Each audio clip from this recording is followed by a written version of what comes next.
E allora siamo collegati qui dalla Pala Futura di Lazzaro di Motta San Giovanni, amici appassionati di grande futsal. Siamo qui in compagnia di Marco Di Matteo a presentare questo match che la nostra formazione Under 15 disputerà tra pochi minuti contro le Marche. Marco, innanzitutto grazie per essere qui in nostra compagnia. Insomma, una partita che ieri appunto l'Under 15 è riuscita a far sua con unghie e denti ai calci di rigore. Che impressioni hai avuto del match di ieri giocato contro la Calabria, padrona di casa? Intanto buongiorno a tutti e ben ritrovati. La prestazione di ieri è stata una buona prestazione della nostra compagine. Abbiamo affrontato una Calabria organizzata e soprattutto desiderosa di ben figurare all'interno delle mura amiche.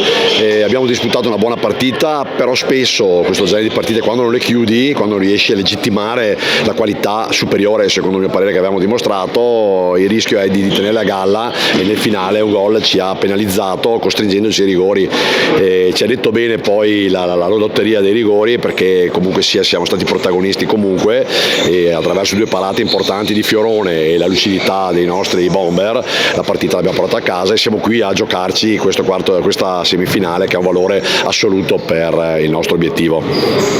Appunto, ricollegandoci al tuo discorso e parlando e facendo un focus un po' su questa partita, su questa semifinale, come può scendere in campo la squadra a tuo avviso per puntare alla vittoria contro una formazione che comunque viene da un percorso netto, insomma è riuscita a distinguersi al meglio anche la formazione delle Marche, ma questo Veneto appunto può sognare in grande ma deve comunque tenere la testa ben salda sul collo. Insomma, per farla in breve, quale sarà l'atteggiamento più adeguato da mantenere in campo?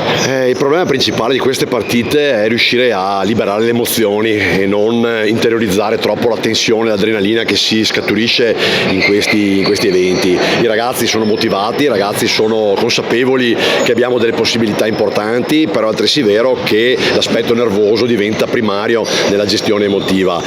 Abbiamo preparato a dovere con le giuste attenzioni, considerato anche il valore dell'avversario, dovremo mettere gamba, tanta volontà di ferro, ma anche tanta testa per evitare di sperperare energie e magari occasioni che ieri sono state un po' il nostro tallone d'Achille.